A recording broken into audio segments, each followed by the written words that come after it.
네, 존경하는 박병석 의장님을 비롯한 선배 동료 의원 여러분, 그리고 존경하는 국민 여러분. 저는 얼마 전 국민의힘 윤석열 후보의 발언을 하나하나 훑어본 바가 있습니다. 그래서 국무위원들에게 유럽은 정말 해고가 자유로운지, 또 손발로 노동하는 것은 아프리카나 하는 것이라는 말이 외교적으로 얼마나 심각한 발언인지, 청약 통장의 의미도 모르면서 청약 가점 제도를 만들 수는 있는 건지, 우리도 또 국제사회도 왜 북한에 쌀을 보내는지, 또 후쿠시마 오염수 방류는 그냥 그렇게 둬도 되는 것인지 물었습니다. 여러분들도 예상하시겠지만 돌아온 답변들은 거의 대부분이 적절치 않다였습니다. 대한민국의 정상이 G7에서 UN 총회에서 아프리카를 비하하고 유럽에 대해 왜곡된 발언을 하는 모습을 상상해 보십시오. 그동안 우리가 흘려온 피와 땀으로 쌓아 올린 대한민국의 국격이 전 세계인들 앞에서 웃음거리가 되고 한순간에 무너지는 모습을 연상해 봅니다. 정말 아찔합니다. 박근혜 탄핵 당시 기억하실 겁니다.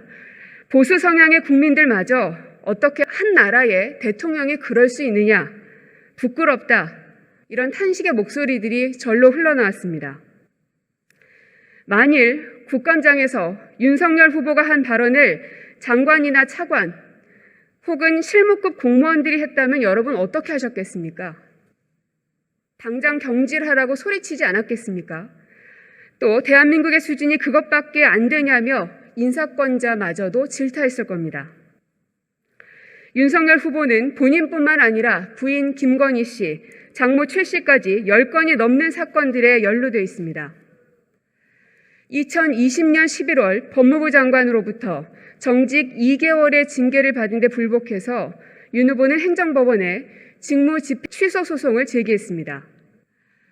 직무집행정지가 부당하다며 큰소리 치더니 결국은 문제가 있는 것으로 판결이 나왔습니다. 판사들을 사찰하고 검언유착 사건에 개입하는 등의 일들이 문제가 있다고 판단되어진 것입니다. 어디 그뿐입니까? 검찰이 써준 고발장을 제1야당이 실행하는 선거 개입 사건이 있었음에도 윤석열 후보는 내가 그렇게 무섭냐며 윽박지릅니다. 그 외에도 대장동 부산저축은행 부실수사, 윤우진 뇌물수수 무마 등 도대체 법의 칼로 얼마나 많은 무고한 사람들을 벌벌 떨게 하고 주물럭거렸습니까?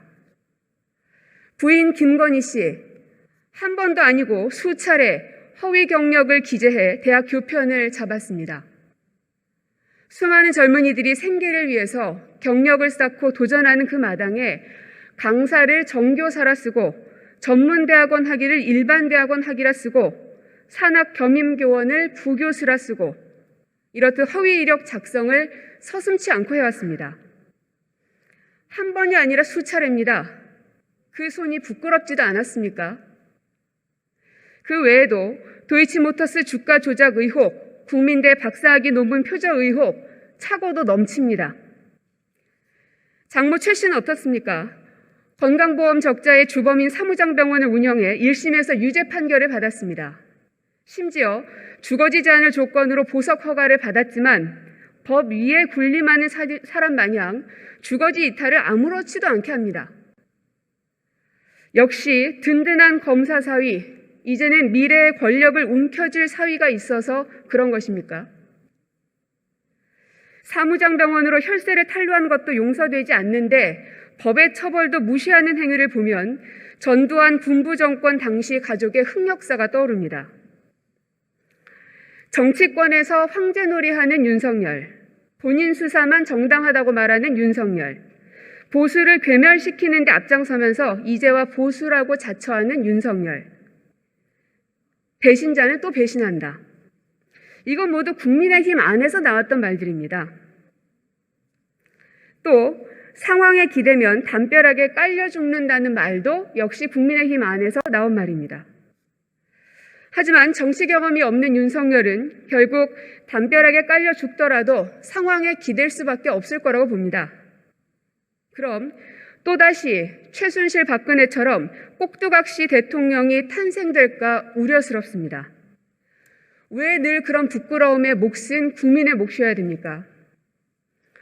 윤석열 후보는 대한민국 이리로 똘똘 뭉친 본인 가족부터 살펴보시기 바랍니다. 그래도 정하고 싶으면 누구 뒤에 숨지 말고 정정당당하게 정책과 비전으로 나서실 것을 말씀드립니다. 고맙습니다.